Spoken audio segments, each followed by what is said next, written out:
Welcome into another edition of Just Another Year Chicago. My name is Tony Sapita. I'm joined again by my co-host Nick Barr. How you doing today, Nick? How you feeling? I'm feeling great, man. Big win. I'm not going to overreact, though. Let's get out in front of that one. Not going to overreact. Mm-hmm. But, Tony, if I do recall, we were supposed to get swept, were we not? I believe that was like the only pick for this series. What a win, dude. What a win. And we were ripping on that at the beginning, too. All the journos picking the Bulls to get swept, even the Chicago journalists, unbiased reporting. I get it. That's great and all, but sometimes when you're wrong, you're wrong. So we got that win, a Bulls win. And Tony, I actually have a little personal win I'd like to share just because I'm, seeing myself here in the reflection and all that. I gave myself a haircut last night. Wow. And it's potentially the best my hair's ever looked. So the only bad part to this is that it's a slippery slope and I'm probably going to get in my own head, literally, and try to cut my hair on my own hair for the rest of my life. So be ready. Stay tuned for a couple more weeks and see what my hair looks like then. Yeah, he's just going to have a big stripe down the middle because he thought it was the right thing. And it's going to absolutely devolve into it'll probably be good content. So I'm just full on Taxi Driver, Robert De Niro. Yeah, exactly. So speaking of good content, let me tell you, we got a fun little show for you guys today. We got a recap of game one. We have of game two. Sorry, the first Bulls win. I don't even count game one. That's I think where I'm at. That is season starts now. Yes, it starts now. The series doesn't start till the road team wins a game, and boy, did we. The series has started, ladies and gentlemen. So we got a recap of game two, preview of game three, talking a little bit about what the Bulls can do to continue their success, and then Nick's updated prediction. Mine may or may not be updated. I think I might be riding, but we'll find out at the end of the episode for that. So first, let's start with the big news. Khris Middleton is out so the Woj tweet was he will miss the next 2 weeks, which is, even if the series goes 7 games, missing the whole thing. And at that point, he's going to be reevaluated. So it's not even he's clear after 2 weeks. So it is safe to say his season's probably done unless the Bucks were to go to the finals. So, right. Of course, it's sad. You always want to beat a team fully healthy. That's what I always say. Yes. Whether I totally believe that, I think I do. But at the same time, it almost feels better, because then the Bucks fans, they get their excuse. It's like when the Bears have beat the Packers without Aaron Rodgers. It's like, I didn't really beat him. We did, and it feels nice, but I don't know. It just doesn't feel the same. You want to overcome that, not win because of some sort of injury, something that doesn't affect like the actual, or isn't a part of the actual game on the court. That's my opinion. So in general, we can get into the recap. Nick, your thoughts maybe on the Middleton injury. What you got for us? Yeah, man. So Woj bomb, that was quite a bomb, mostly for us as fans. I mean, obviously for Milwaukee too, because now they're staring down the rest of the series, especially if they're dropping one at home. And it went from basically the whole nation thinking the Bucks were going to win if they were being nice to us, they would give them 5. Yeah. So, what a swing in things. I mean, I bet the betting charts are blowing up right now, but man, Middleton, it looked like he was getting hot too. So it kind of, again, like you said, you want to be moral, you want to be fair, you want to beat a team at their best, but this is part of the game, man. And what happened was Middleton wasn't playing too well most of the game. And then he kind of started to catch fire end of the third. And then I think it was midway through the fourth, he went down on that slip. And then it ended up being an MCL sprain, got that MRI today. And then we heard that he's out for the series. So that changes the tides quite a bit, if you ask me. I mean, that's their guy, their second leading guy, So now, with that being said, we had a absolutely incredible performance from DeMarvelous DeRozan. Yep. He said he wasn't going to ever shoot as bad as he did in game one, and boy was he right. He went 16 for 31 with 41 freaking points. Career playoff high for him. So the narrative kind of tapered off, I think, because the Bulls tapered off really in the second half of that season. But just like the fact that he is like bursting out almost in like a second prime is awesome. I mean, and the fact that we get to have it is pretty special. And listen, not only him, but we just feel like it just feels like we have so much energy on defense again. We got active hands, we got Caruso taking charges, and then we got DeMar doing his king of the fourth thing, sitting up on his throne. I mean, it's just amazing. We're forcing turnovers too. I mean, the Bucks have had 36 turnovers in the first 2 games, which is a lot. Mm-hmm. But and I will say, going back, I actually watched the game again. No big deal. And going back through my second watch, you see at the beginning, I think they were calling them unforced turnovers. But I would argue that, I mean, yes, the Bucks came out really slow and we're playing sloppy, but I would argue that it's because of our active hands and because we're swarming, like especially Patrick Williams and Caruso. When they're swarming you, there's not a whole lot you can do. So it's going to force a tip, maybe a run out. And we do miss Lonzo on the transition on the fast break, that's for sure, because we would probably see even more points when we're forcing this many turnovers. But the fact that we're capitalizing off turnovers, playing with active hands, and then we got our star players doing their thing, including Vooch. Remember, big 3, don't forget it. I mean, that's the perfect recipe. I mean, that's exactly what we need to win a playoff game, because not a lot of people thought we could do it. But when you see all the wheels clicking like this, and then you throw in Khris Middleton's injury, we're staring down the barrel at a very likely, 1, crazy series, and 2, Bulls win. So pretty huge, man. Real quick, so we were up 112 to 109 with 56 seconds left. And then what really sealed this possession, or what really sealed the win, was the possession where Caruso grabbed that offensive rebound, and then Vooch grabbed the offensive rebound, and then DeMar hit that crazy layup to go up 114, 109. And I thought that the reason why I bring that up is that just like epitomized the whole, like the good Bulls of this season, like the first half Bulls, where it was like just the second effort. We weren't going to be out hustled by the other team. And then eventually our steady hand in DeMar DeRozan puts us up. And he kind of like is our safety blanket and ends up sealing the win for us. So it felt like old times. And when I say old times, I mean the first half of the season.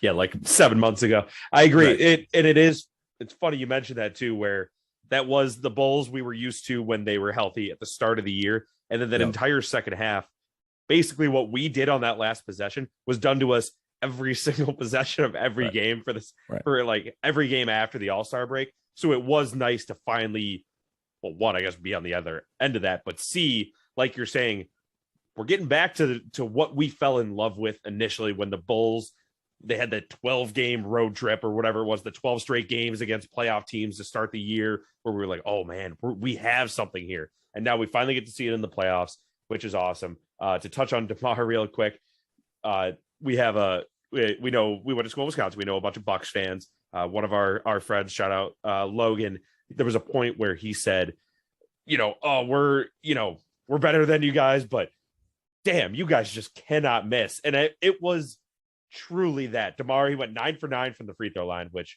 fantastic. I know he's had his weird games where he'll go like 7 for 12 and then he shoots 500 free throws after the game. He was on another level.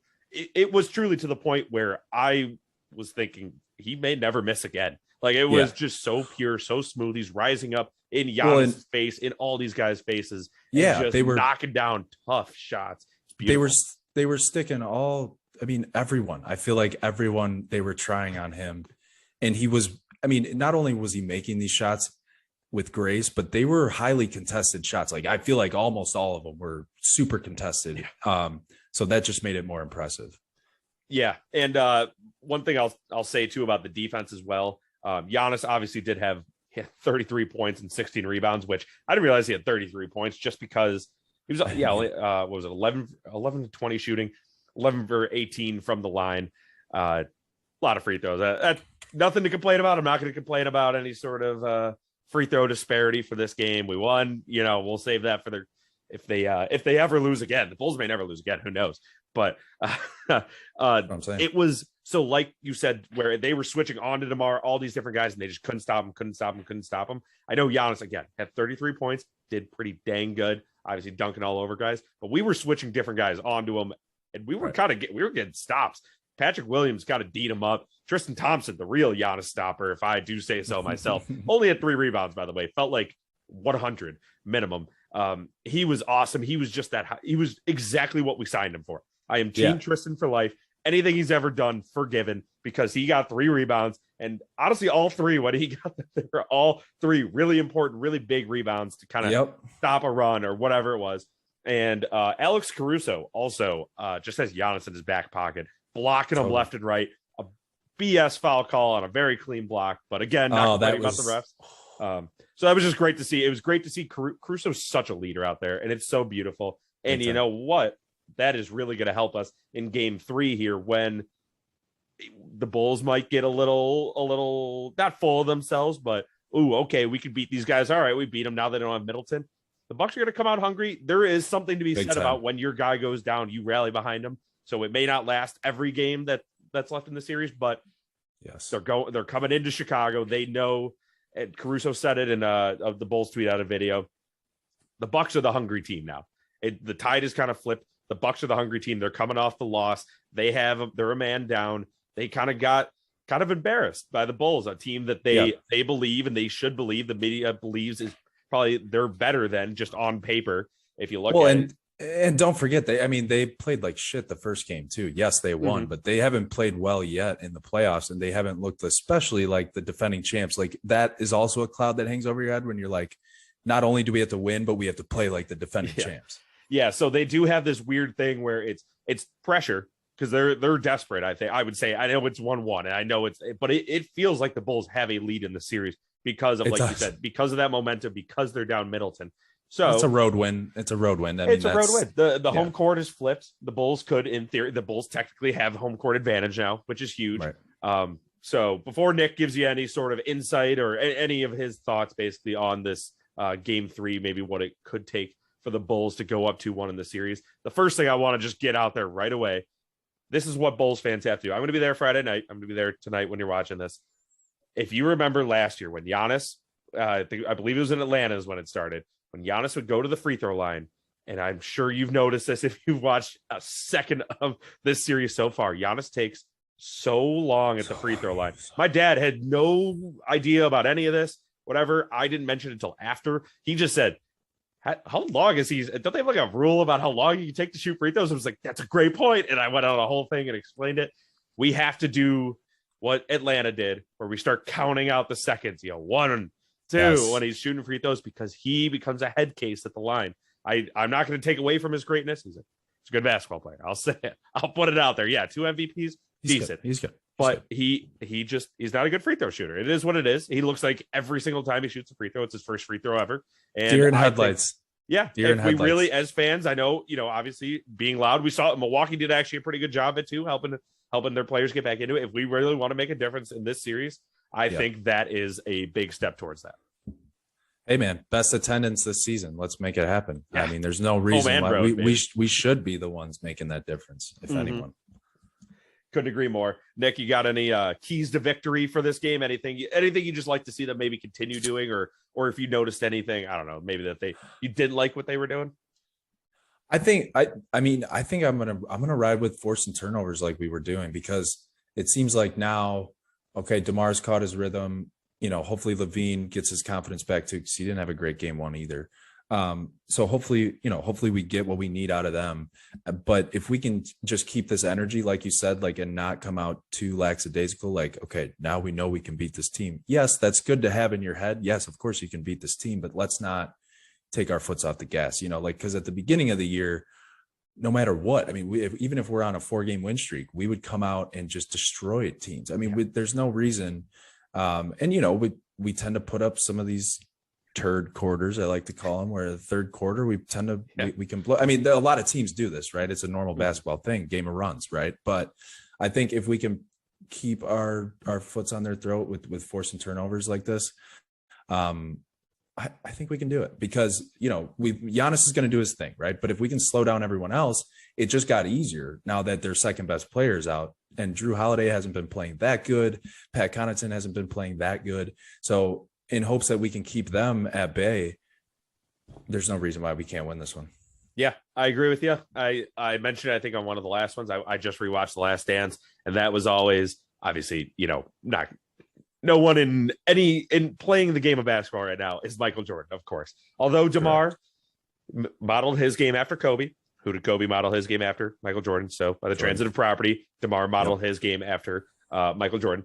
But that was the biggest thing. Like when they would play, what was it? They had to go back to Phoenix to play the Suns in Game 6 when it was, because 6-7 both on the road. It's, hey, I'm packing one suit. We're coming back tonight. Yes, sir. That yes, kind of sir. thing. So that's the mentality you got to have. Where, like you said, don't, okay, we could drop one. We could just keep the foot on their neck. The foot's on their necks, like you said, Nick. And so I guess we can get into our updated, for some people, prediction for the rest of the series. So Nick, if you'd like to go first, go ahead. I'm weak. I'm weak-minded. I'm a soft individual. But like I said, man, the Middleton injury, it changes a lot of things, and you can't deny that. It changes a ton of things. You can't blame me. I am now taking the Bulls to win this series in 7 games.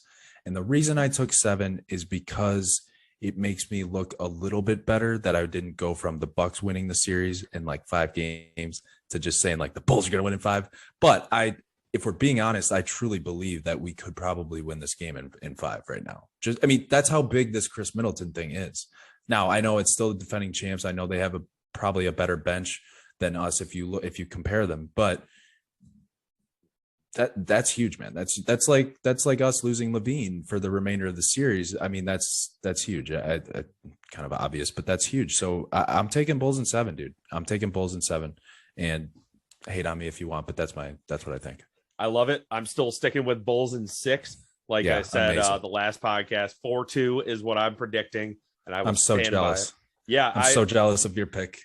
And little peek behind the scenes here. And I always believe this when, I'm a homer. I always pick my team to win, whatever. I know for some of the Bears podcasts, I said, yeah, of course they're going to win the last 9 games of the season. You want to know why? Because I'd rather be wrong about my team winning than right about like the Bucks winning, or I don't want to be the guy that goes, I don't know, for example, Bucks in 5 or Bucks in 6, and then the Bulls come out and win. Not only am I wrong, but I picked against my team. I don't, my ego is fragile like that. That's really what it comes down to. And so I'd rather be wrong back supporting my team like a true fan.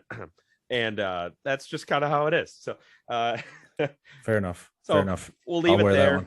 Although I will say one more final thing that came out. So Game 5, which is necessary, not an if necessary anymore, is necessary. We'll tweet it out. So go take a look because there's a lot of scenarios. Basically, depends on if Boston and Brooklyn goes to 5 and Golden State and Denver go to 5. So there's a lot of things that can change. So the Bulls could either play at 7:30, 6:30, 8:30, or 7:30. Those are the 4 options. So I'll let you decipher that on your own from Twitter.